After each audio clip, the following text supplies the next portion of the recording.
bénisse.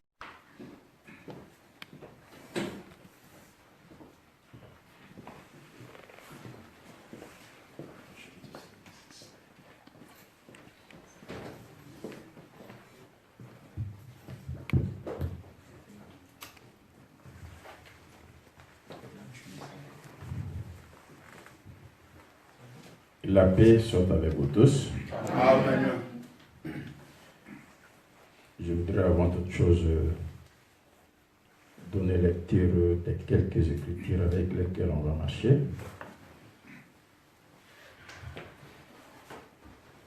Je lis Matthieu au chapitre 21.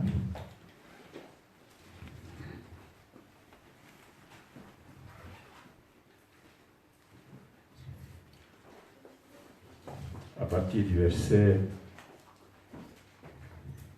42. Jésus leur dit,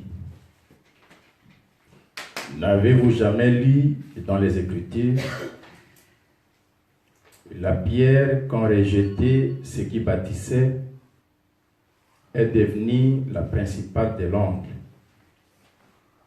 C'est du Seigneur que cela est venu. Et c'est un prodige à nos yeux. C'est pourquoi, je vous l'ai dit, le royaume de Dieu vous sera enlevé et sera donné à une nation qui en rendra les fruits.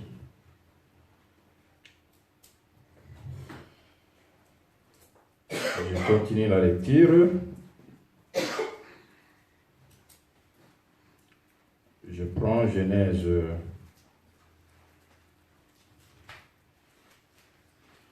chapitre 38.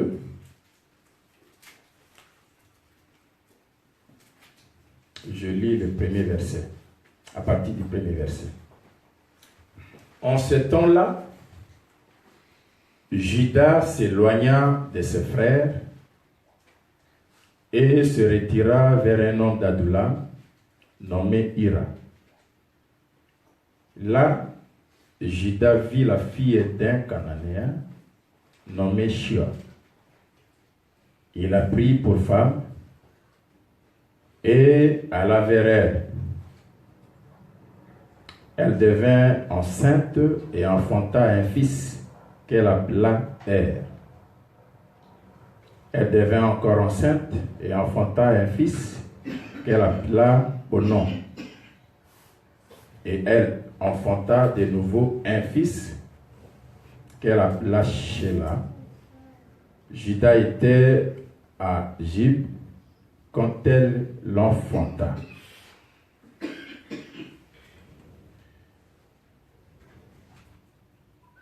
Deutéronome,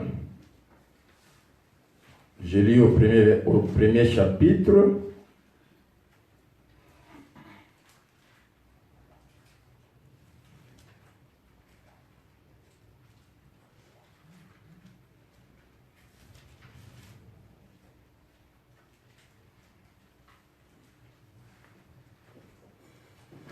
À partir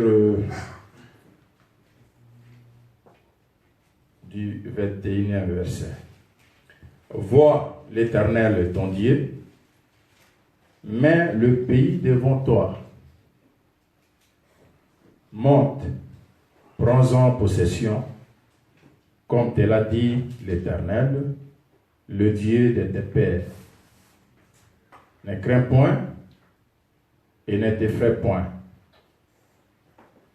Vous vous approchez tous de moi et vous dites, envoyons des hommes devant nous pour explorer le pays et pour nous faire un rapport sur le chemin par lequel nous y monterons et sur les villes où nous arriverons. Cet avis me parut bon. Et j'ai pris 12 hommes parmi vous, un homme par tribu. Ils partirent, traversèrent la montagne et arrivèrent jusqu'à la vallée d'Escol, qu'ils explorèrent. Ils prirent dans leurs mains des fruits du pays et nous les présentèrent. Ils nous firent un rapport et dirent, c'est un bon pays que l'Éternel, notre Dieu, nous donne. Pour terminer, je lis Romains au chapitre 6.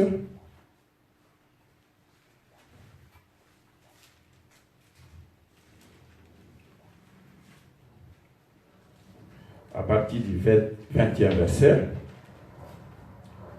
Car lorsque vous étiez esclaves du péché, vous étiez libres à l'égard de la justice.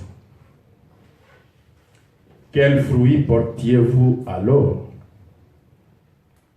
Des fruits dont vous rougissez aujourd'hui. Car la fin de ces choses, c'est la mort. Mais maintenant, étant affranchis du péché et devenus esclaves de Dieu, vous avez pour fruit la sainteté et pour fin la vie éternelle. Amen. Amen. Nous allons nous incliner un tout petit peu à la prière.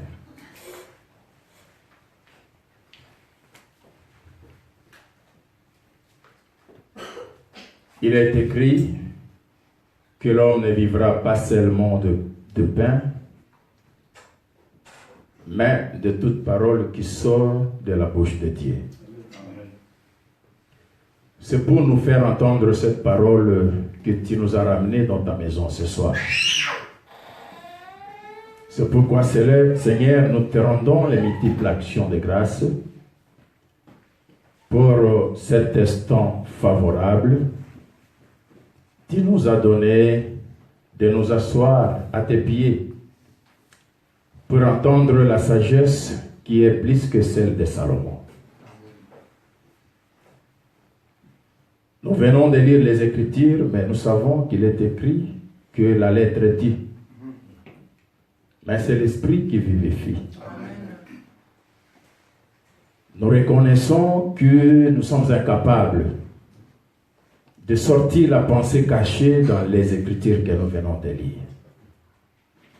Il n'y a que toi, Seigneur Jésus, le serviteur fidèle et prudent, que le Père a établi sur les gens de sa maison pour leur donner la nourriture au temps convenable.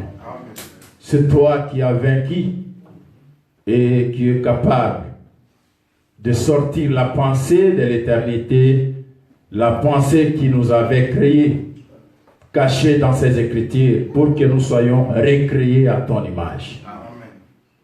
Lève-toi, Seigneur, et mène la prédication, les exhortations de ce soir. Parce que nous avons besoin de toi.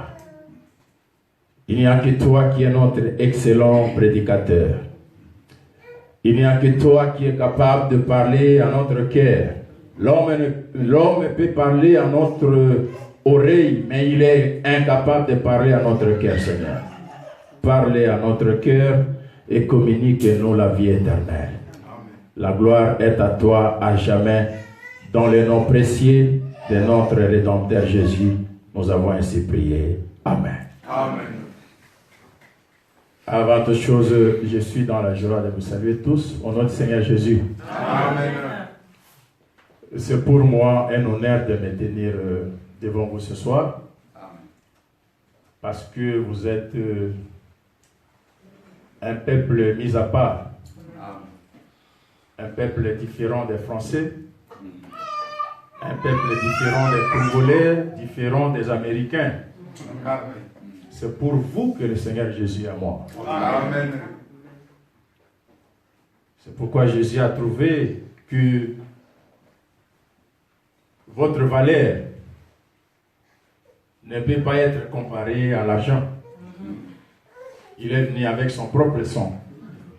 Donc c'est en tremblant que je prends la parole devant vous ce soir, parce que je vous connais. Je connais le peuple saint, c'est un peuple difficile à gérer. Un un peuple curieux. Et dans sa curiosité, il aime poser des questions pour satisfaire sa curiosité. C'est pourquoi l'évangile éternel croit aux questions. Mais les questions d'instruction, les questions pour savoir, non pas les questions des pharisiens et sadducéens qui consistent à éprouver. C'est Dieu qui nous éprouve et l'homme ne peut pas éprouver l'homme. Que Dieu vous bénisse. Amen. Mes oreilles avaient entendu parler de vous. Ce soir, mes yeux vous envient. C'est pourquoi je suis dans la joie. Amen. Je suis d'abord dans les joies des retrouvailles pour quelques-uns parmi vous, parce qu'on s'est connus avec beaucoup de gens parmi vous depuis Kinshasa, depuis Congo. Bien-aimés dans le Seigneur, parce que notre séjour au milieu de vous est beaucoup trop court, nous ne pouvons pas commencer, nous ne pouvons pas vous proposer un enseignement. C'est pourquoi nous avons choisi ce petit sujet. Ça paraît petit pour nous, parce que nous n'avons que 2 séances. Donc lundi prochain, je dois retourner à Paris pour repartir à Kinshasa le mercredi qui va suivre. Dieu a mis dans mon cœur, parce que moi, avant de monter, de passer devant le peuple de Dieu, je demande à Dieu de me donner la nourriture qui convient à ce peuple-là. Et Dieu m'a donné ce sujet. C'est pourquoi je vais le partager avec vous. Amen. Sachant que la première rencontre entre Joseph et ses frères, quand Joseph rencontre ses frères, il ne cherche pas à connaître beaucoup de choses.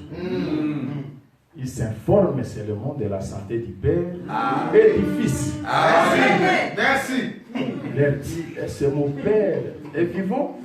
C'est le fils aussi est vivant. Donc, moi aussi, je voudrais savoir si le père et le fils sont vivants. Amen. Et je vais vous dire que ce n'est pas en disant Amen que moi je vais croire que le père et le fils sont vivants. Joseph, pour croire que le père et le fils sont vivants, il avait demandé à ses frères de faire descendre en Égypte le père et le fils. Il voulait les voir, les visites. Moi aussi je vais voir si le père et le fils sont vivants. Mais comment les voir? Pour l'apôtre Jean, le père et le fils, c'est la vie. Amen. Parce qu'il dit ceci. Celui qui a le père et le fils a la vie. Amen. Donc le père et le fils que je vais voir en vous, que je vais lire sur vous, c'est la vie. Amen. C'est pourquoi, comme pasteur, je ne vais pas parler comme le docteur.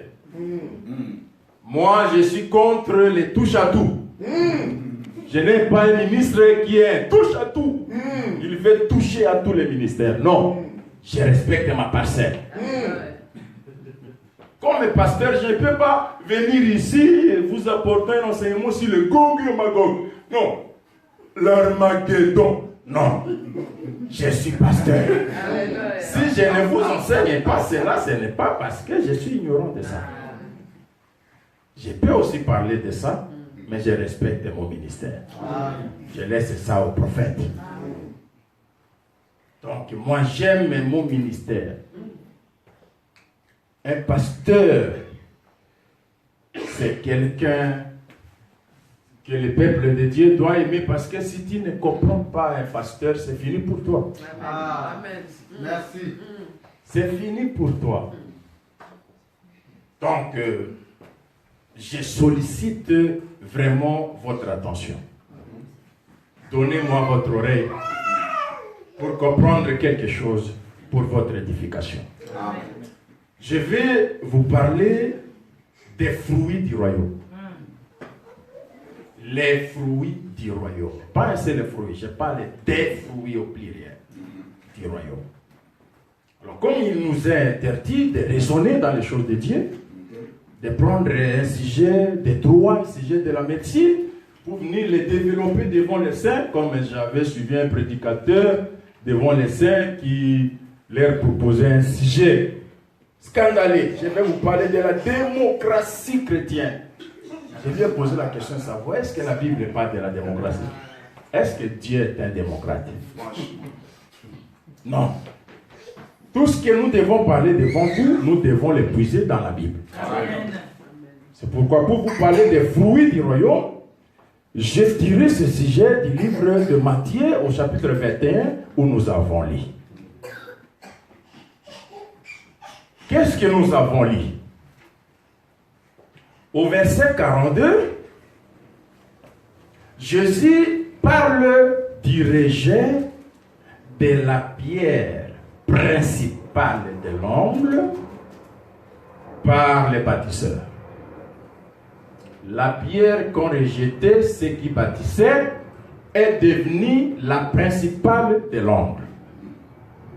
Au verset 43, il dit, c'est pourquoi, c'est pour ces rejets-là. Est-ce que vous me suivez? Amen. Parce que vous avez rejeté la pierre angulaire, le royaume vous sera enlevé et sera donné à une nation qui en rendra les fruits. Je comprends que lorsqu'on rejette la pierre angulaire,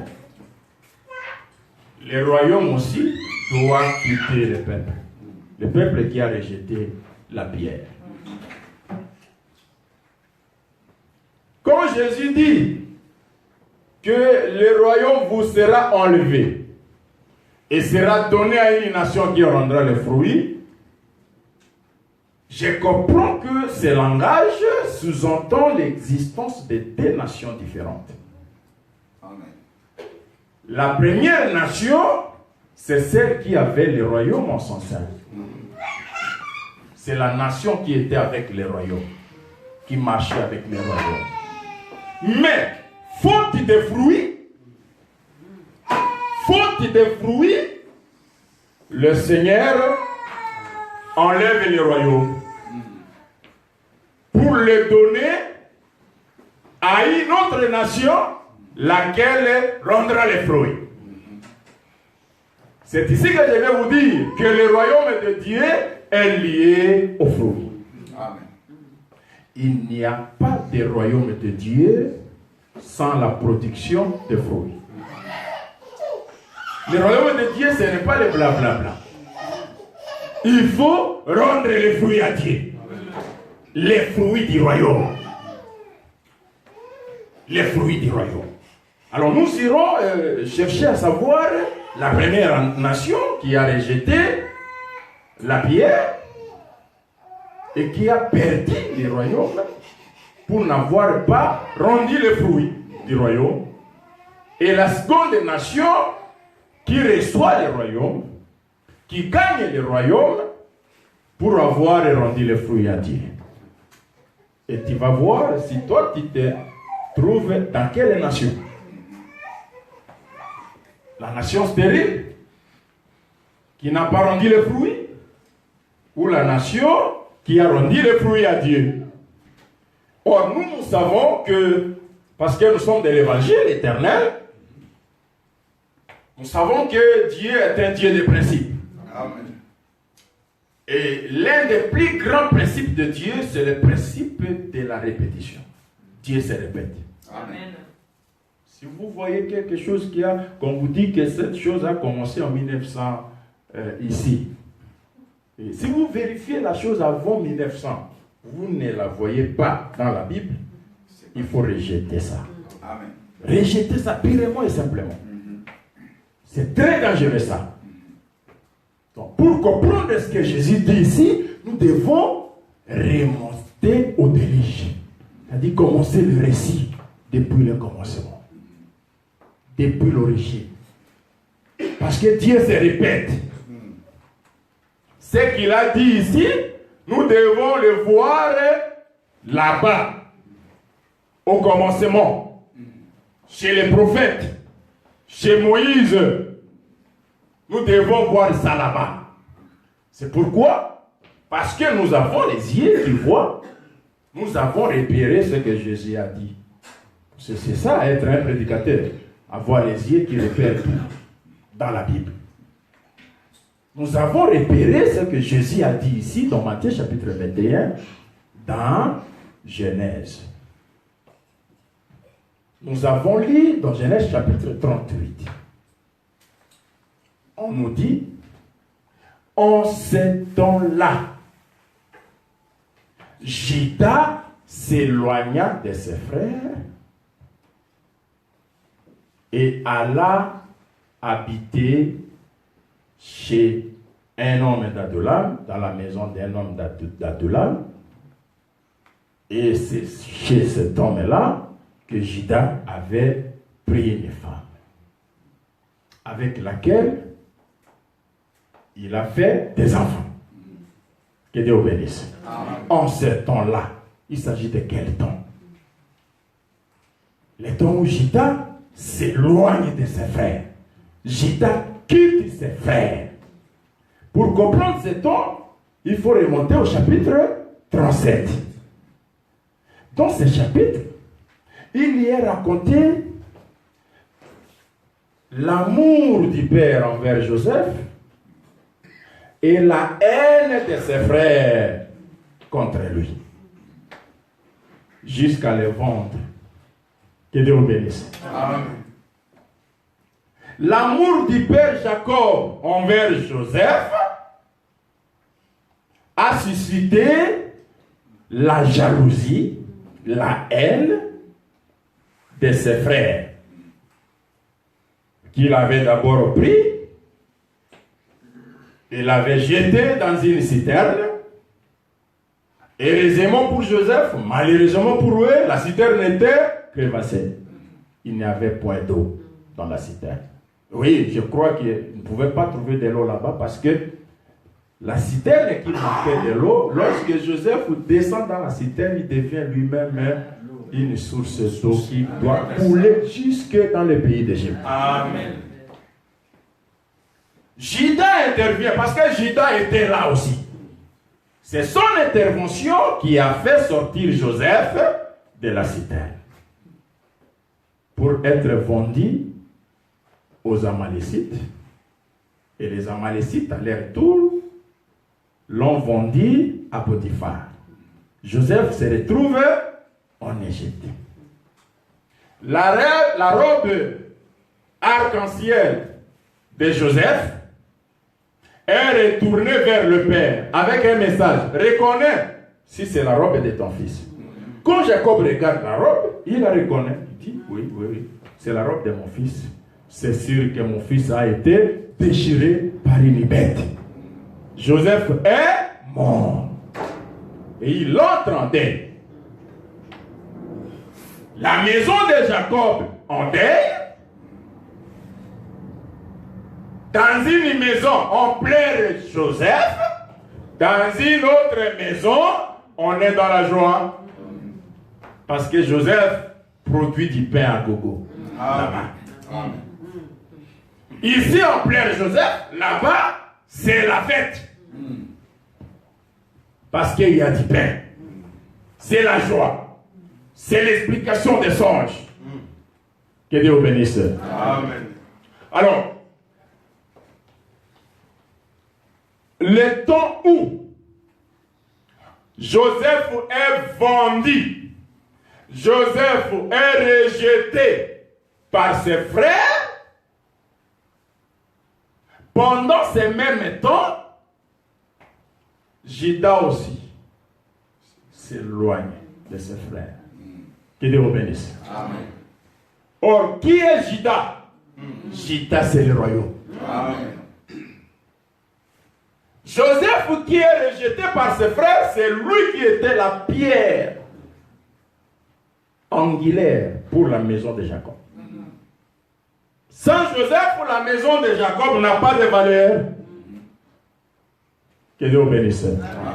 C'est lui qui portait toute la maison. Parce que toutes les révélations de Dieu étaient pour Joseph. Donc, Joseph est rejeté par ses frères, par la maison de Jacob. Comme on a rejeté Joseph, la pierre angulaire, Juda aussi, le royaume s'éloigne. C'est pourquoi Jésus dit, parce que vous avez rejeté la pierre, le royaume aussi vous sera enlevé. Voilà la répétition de Dieu. Amen. Le royaume aussi vous sera enlevé. C'est-à-dire, Juda aussi doit s'éloigner de vous. Mais remarquez, Juda qui était stérile dans la maison de son père, parce que le problème de Dieu, c'est le problème des fruits. C'est le problème des fruits. Ce n'est pas le problème de vous voyez, frère. C'est nous qui avions commencé. C'est le problème des fruits. Amen. Dans la maison de Jacob, Joseph n'avait pas porté de fruits. Non, Juda n'avait pas porté de fruits. Il n'avait pas de fruits. Mais lorsqu'il quitte la maison de Jacob pour se retrouver dans une maison étrangère, en dehors de la maison de Jacob, là-bas Joseph produit les fruits. Parce que les enfants sont aussi appelés les fruits des entrailles. Amen. Que Dieu bénisse. Les enfants sont des fruits des entrailles.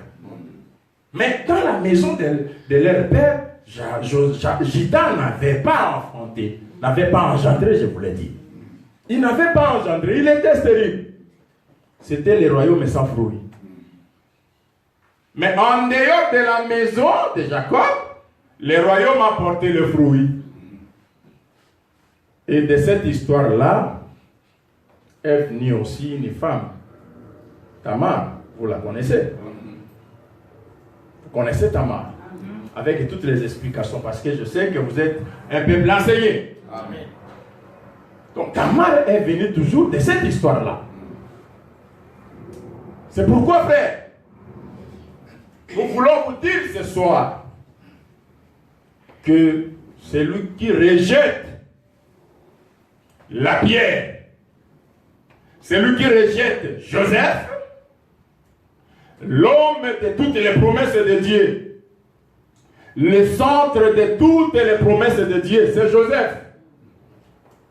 L'homme qui le rejette, il verra aussi le royaume de Dieu s'éloigner loin de s'écarter loin de lui. Le royaume va s'éloigner de lui. Il va perdre le royaume. Nous aujourd'hui, entre ces deux nations, nous appartenons à quelle nation? Celle qui a rejeté ou celle qui a reçu le royaume et qui rend les fruits à Dieu? Nous devons nous examiner, voir si nous portons les fruits du royaume aujourd'hui. Nous voulons vous dire que la première nation qui était avec le royaume, c'est Israël. C'est pourquoi l'Écriture dit que le salut vient des Juifs. Amen. Et lorsque nous parlons du royaume, nous ne voyons pas le royaume de Belgique. Ce n'est pas comme la Belgique. Le royaume, Jésus a dit, ne pensez pas, ne croyez pas que le royaume de Dieu viendra de la manière à frapper le regard. Moi, Jésus, je vous dis que le royaume est au milieu de vous. Amen. Il est avec vous. Là, il parlait de lui-même. Il parlait de lui-même. Donc, le royaume de Dieu, c'est le Seigneur Jésus. Lorsqu'Israël rejette Jésus, le royaume aussi doit s'éloigner d'eux pour aller dans un pays étranger, parmi les nations, où il va épouser une femme qui va lui donner les enfants. Que Dieu bénisse. Amen. La seconde nation, c'est la République démocratique du Congo. À Kinshasa, nous avons beaucoup de prédicateurs aujourd'hui. Donc pour les kibanguistes, la nation en question ici, c'est la RDC. C'est la RDC. Pour Paul Mukomobile, vous le connaissez? Amen. Pasteur politicien. Un pasteur ne peut pas faire la politique. Le pasteur politicien, pour lui aussi, cette nation, c'est la RDC. Non, Dieu ne parle pas de la RDC. L'apôtre Pierre dit ceci. Vous, au contraire, vous êtes une race élue. Un peuple acquis, un sacerdoce royal, une nation sainte.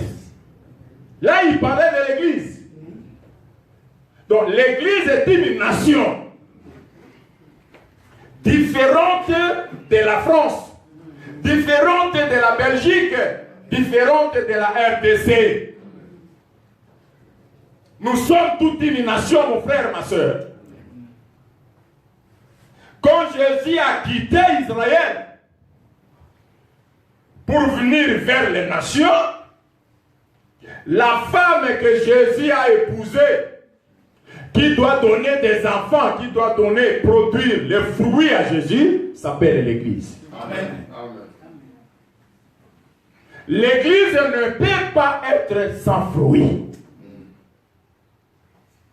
On reconnaît l'Église par les fruits. Amen. Ce n'est pas par les blablabla. C'est par les fruits. La seule marque distinctive, les fruits. Amen. Jésus n'a-t-il pas dit, on reconnaît l'arbre à ses fruits? Ce qui revient à dire qu'on reconnaît les personnes à leurs œuvres. L'Église n'est pas sans fruit. L'Église est porteuse de fruits. L'Église, c'est la nation qui a rendu les fruits à Dieu, qui doit rendre les fruits à Dieu. C'est pour cette raison-là que Jean-Baptiste, sa prédication, quand il voyait les gens venir vers lui, venir auprès de lui pour se faire baptiser. Écoutez ce qu'il leur disait. Qui vous a appris à fuir la colère à venir? Oui, frère. En croyant au Seigneur Jésus, vous avez bien fait. Vous avez fui la colère à venir. Parce qu'il y a une colère qui vient. Amen. Le jugement de Dieu. Mais ce n'est pas tout. Tu as fait bien en fuyant le monde. Mais Jean-Baptiste dit ceci. Produisez les fruits dignes de la repentance. Arrêtez avec les prétentions inutiles. Nous avons pour père Abraham. Nous ne sommes pas les enfants illégitimes. Abraham est notre père. Mais quand Jean-Baptiste les regardait, ils étaient sans fruits. Vous savez ce que vous dites aujourd'hui? Vous aujourd'hui, vous ne parlez plus d'Abraham. Vous avez vos prétentions. Hein? Vous savez mes frères, nous sommes de l'évangile éternel. Le pourquoi, le comment, le quand, le où de chaque chose. Est-ce que dans votre église, on vous enseigne la consternation des étoiles? Est-ce que dans votre église, on vous enseigne la queue du crocodile, les écailles du crocodile, mes frères? Est-ce qu'on vous a déjà enseigné l'hippopotame? Oui, c'est bon. Nous avons un groupe d'évangélisation à Kinshasa. Les frères, dans l'évangélisation, ils sont arrivés quelque part. Ils ont trouvé un frère avec sa bouteille de prémisse à côté, en train de boire. Les frères ont commencé à l'exhorter, à lui enseigner la parole de Dieu. Lorsqu'il a entendu le langage, c'est le mot des frères, il a compris que ce sont les gens de l'évangile éternel. Il leur a demandé, frère, vous êtes de l'évangile éternel?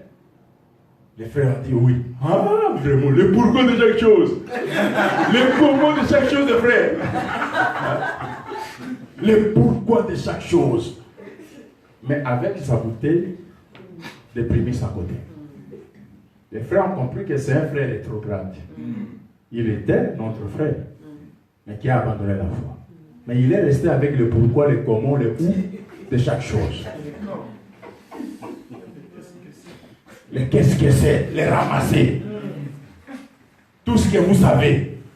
Et moi je vous dis que ça, ce n'est pas une définition de l'évangile éternel. Amen. Ça, ce sont des questions d'approche qui n'ont jamais été une définition. On n'a pas l'évangile éternel parce qu'on a posé la question pourquoi, comment. Non. L'évangile éternel, c'est la fin de tout discours. Crains Dieu et observe ses commandements. C'est ça l'évangile éternel. La fin des discours. Ce n'est pas les animaux, tout ça, ce que vous, les symbolismes que vous connaissez.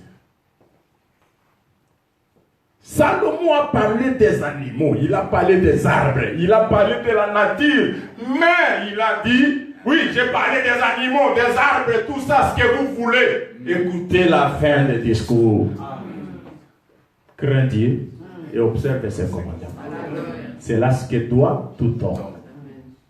Que Dieu vous bénisse. Amen. Le royaume de Dieu passe par la production des fruits. Je vous le dis, frère, que personne ne vous trompe. Jésus est revenu sur ce qu'il avait déjà fait avec la maison de Jacob. Lorsqu'il dit, le royaume vous sera enlevé et sera donné à une nation qui rendra les fruits,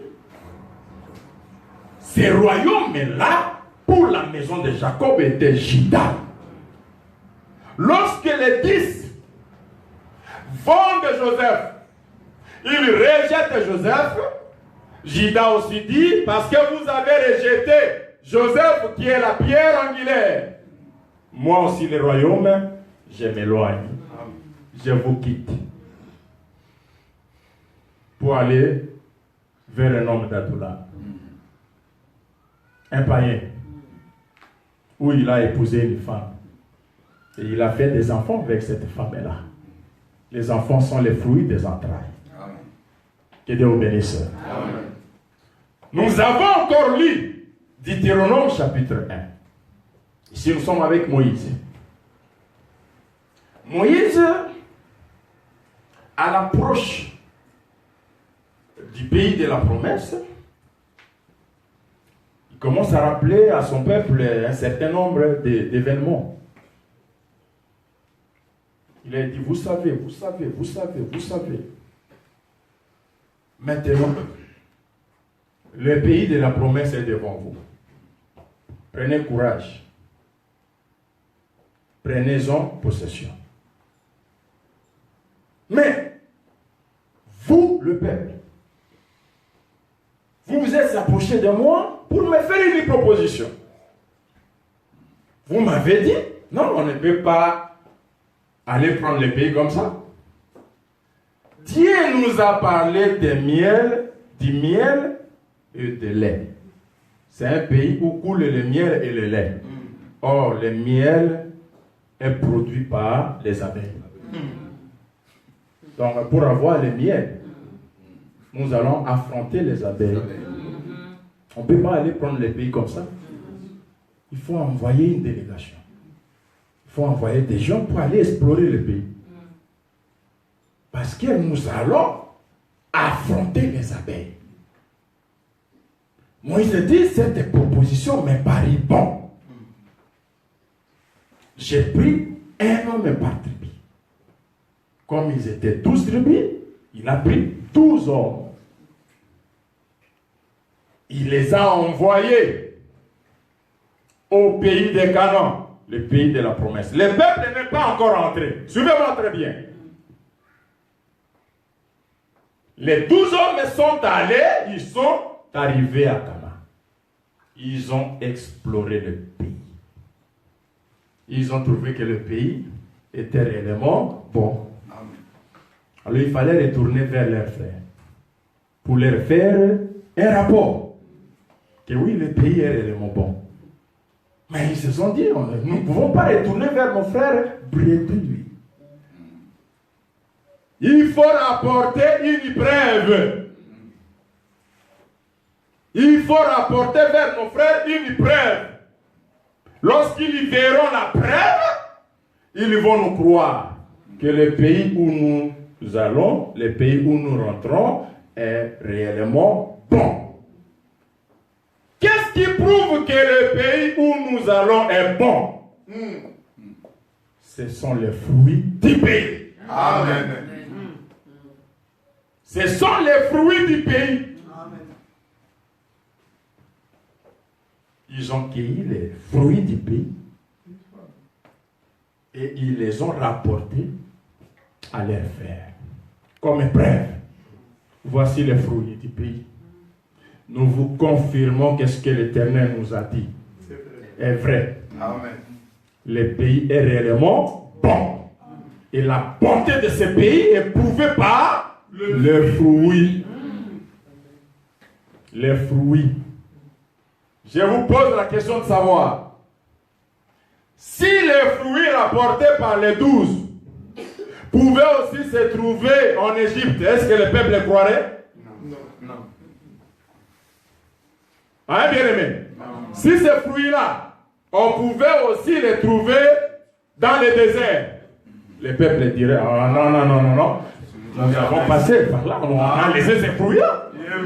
Vous les avez. Quelle différence! Quelle différence! Parce qu'en Égypte, on avait les mêmes fruits.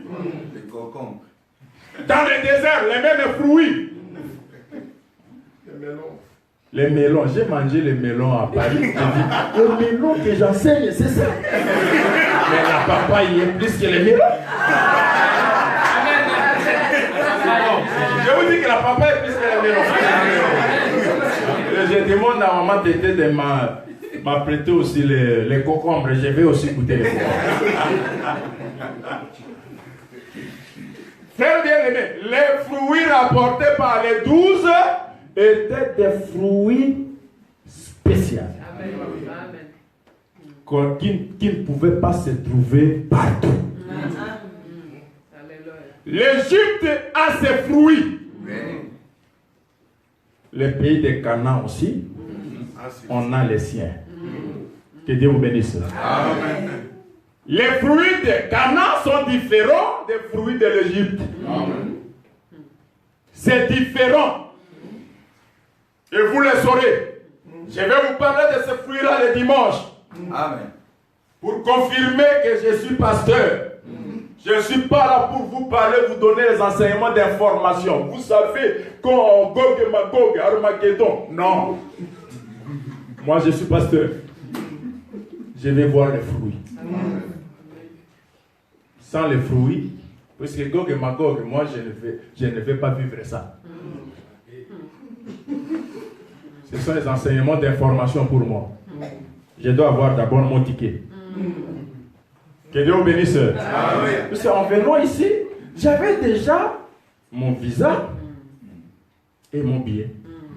Lorsque nous sommes arrivés à l'aéroport, comme le docteur Jean-Jacques vient souvent ici, bon, j'ai commencé à lui poser des questions sur Paris, sur Bruxelles. Bon, Bruxelles, moi, j'ai déjà mon billet. Vous en a billet, vous en a visa, mais on dit que vous avez tout le défaut de la gabo. Au comment on a mon dégué. Tu dois d'abord avoir ton billet. Tu dois d'abord avoir ton visa. Que Dieu vous bénisse. Frère bien-aimé, le problème est ici. C'est le problème des 12. Les 12 sont entrés à Canaan avant les peuples. Les 12. Ils sont entrés à Canaan avant le peuple. Et ce sont les 12 qui rapportent les fruits. Le peuple a besoin seulement de voir les fruits pour réconforter sa foi. Amen. Pour être certifié que le pays dont Dieu m'a parlé est un bon pays. Les 12, c'est ça le problème. Qui sont les 12? C'est lui qui n'est pas encore entré à Canaan et qui vient te parler de Canaan, il ne faut pas le croire. Amen. Tout celui qui se tient devant toi pour te parler de ce pays-là, il doit d'abord être quelqu'un qui a déjà été à Canaan. Et pour prouver qu'il a été à Canaan, il doit rapporter les fruits du pays. Amen. Amen. Tu dois voir les fruits de Canaan sur lui. Si tu vois les fruits de l'Égypte, c'est un menteur. Ne lui donnez pas votre oreille. Ne lui donnez pas votre oreille. C'est ça le message que je vais faire passer ce soir. Parce qu'il faut vaincre le mal à la source. La source, c'est le ministère. Amen. Amen. Si le ministère n'est pas bon, ne t'attends pas. Ne t'attends pas du salut. Est-ce que tu me comprends, mon frère? Il n'y a pas de salut sans le ministère. Oui, l'apôtre Paul est d'accord avec moi. Éphésiens chapitre 4. Et étant monté, Amen. qu'est-ce que Jésus a fait? En rentrant au ciel, il avait emmené les captifs. Amen. Amen. Il est allé avec eux dans le ciel pour leur faire explorer le pays. Amen. Ils ont exploré le pays. Et lorsqu'il les ramène vers le peuple, ils doivent nous rapporter les fruits du pays. Amen. Amen. Et quel est ce fruit-là? L'apôtre résume tous les fruits dans un seul fruit. Il dit, lorsque vous étiez esclaves du péché, quels fruits portiez-vous? Les fruits de l'Égypte. Amen. Et la fin de ces fruits-là, les fruits de l'Égypte, c'est la mort. Mais maintenant, étant affranchis du péché, vous avez dorénavant pour fruit la sainteté. Amen. Et pour fin, la vie éternelle. C'est pour vous dire que la vie éternelle est liée aux fruits. La sainteté est un fruit, frère. La sainteté, c'est tout simplement le comportement. La sainteté, ce n'est pas le blablabla, c'est le comportement, c'est la conduite. C'est le caractère de Dieu en nous. Amen. Alléluia. Les fruits, c'est ça. Donc, je vais vous dire qu'un ministre de Dieu, le vrai, les fruits qu'il doit te montrer, c'est la vie sainte. Parce qu'il est écrit un sacrificateur. Un sacrificateur. Lévitique chapitre 21, verset 6 à 8. Un sacrificateur doit être saint. Pourquoi il doit être saint? Parce que c'est lui qui présente à Dieu son aliment. C'est pourquoi il doit être saint. Donc un sacrificateur, c'est le cuisinier de Dieu. C'est lui qui prépare à manger pour Dieu. Il doit être saint. Même toi, c'est lui qui cuisine pour toi. S'il est sale, s'il est sale, tu ne vas pas manger sa nourriture. N'est-ce pas? Mais vous, je ne vous comprends pas. Vous mangez la nourriture qui vous est préparée par des hommes sales. J'ai pu être en feste comme ça. Ce n'est pas ça la propriété dans l'évangile. Alléluia. Je peux être propre sur le plan physique. Mais il faut avoir les yeux de l'esprit. Il faut ouvrir l'œil et le bon. Il faut ouvrir grandement les yeux. Pour repérer la propriété spirituelle.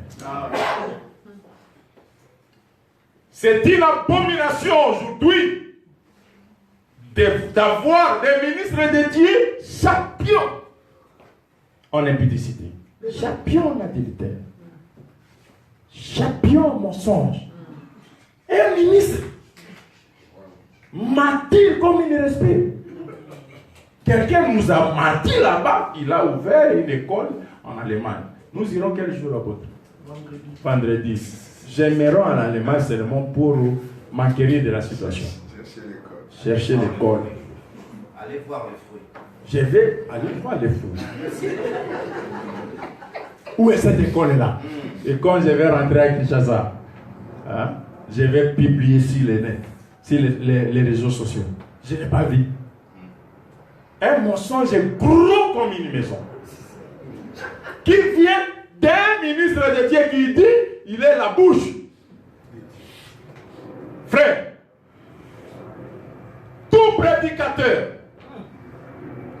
avant de vous parler de Canaan, il doit d'abord lui-même entrer là-bas. Amen. Amen.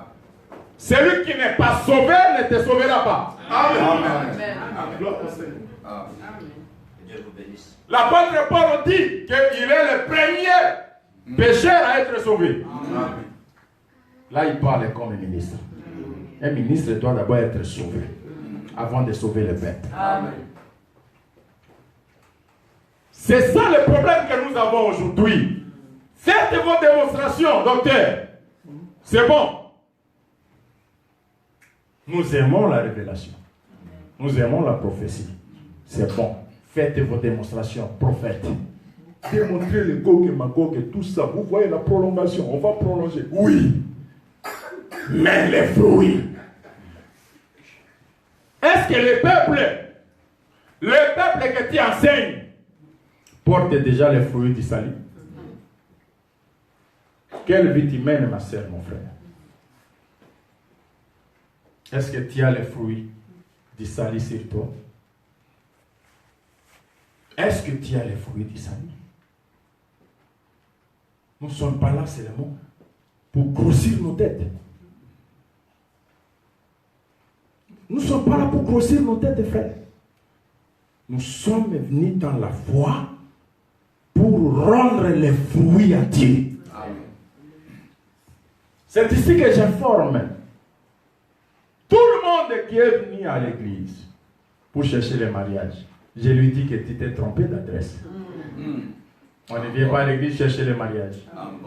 Voilà.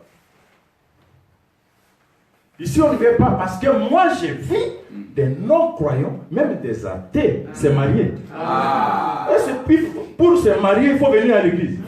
En dehors de l'église, on se marie. Amen.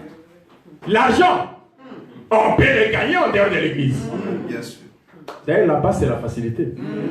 Je vous dis qu'ici, le mariage est très difficile. Les conditions sont très difficiles. Si tu veux te marier, reste là-bas dans le monde. Ça sera plus facile qu'ici. L'argent ici, c'est très difficile. Parce que tu ne peux pas voler. Tu ne peux pas mentir. Tu ne peux pas chercher un gain sordide. Ici, c'est la vérité. C'est l'honnêteté. Oh, tous ceux qui veulent vivre pieusement en Jésus seront persécutés. C'est un problème ici. L'argent reste là-bas. Si nous avons quitté le monde pour venir ici, c'est pour chercher une seule chose. Amen. La vie éternelle. Amen. Que le monde ne peut pas nous donner. Amen. Parce que le monde ne peut pas nous donner la vie éternelle. Tout ce qui est dans le monde, c'est la corruption. Tout ce qui est dans le monde est passager. Mais l'évangile, c'est l'éternité. Parce que Dieu a pris l'immortalité, il l'a mise dans l'évangile. Produisez le fruit pour le salut. C'est la raison d'être. Notre raison d'être dans la foi. Ce n'est pas autre chose. Si nous ne produisons pas le fruit, Dieu n'a pas changé. Israël a perdu le royaume, faute de fruits. L'Église a gagné le royaume pour avoir rendu les fruits à Dieu. Nous devons rendre les fruits à Dieu pour que nous soyons certifiés, rassurés de notre salut. Voilà l'exhortation que Dieu m'a donnée pour vous ce soir.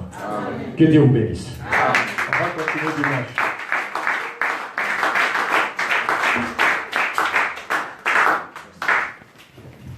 Nous sommes tous debout.